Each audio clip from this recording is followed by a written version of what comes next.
trusting in God whenever everything doesn't make sense. This is something a lot of people fall short of. This is where a lot of turning points, this is where we start questioning God. And this is where I fell short of plenty of times, where it just didn't make sense. And I try to find reason and I try to find the answer for everything whenever I couldn't. I try to make sense of it, but I couldn't whenever it's not my job. That's God's job. God's job is the outcome. My job is just to trust in him, right? But I would always try to find the answer for it.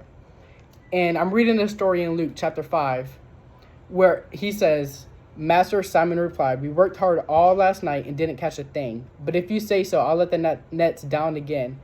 And this time their nets were so full of fish they began to tear.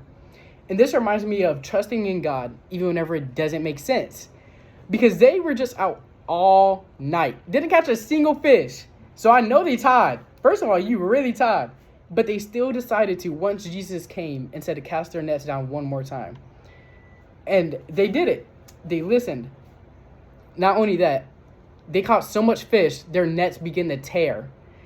So trusting in God, even whenever everything doesn't make sense, he will provide an outcome that you couldn't even imagine. They couldn't imagine this, but God provided it for them. You have to have obedience even after disappointment, and you will see what God does for you. Maybe if everything made sense, then it wouldn't require faith in the first place. But trusting in God, that's what it requires. So trusting in God, even whenever everything doesn't make sense, is very hard. But you always got to remember, God will provide that outcome for you.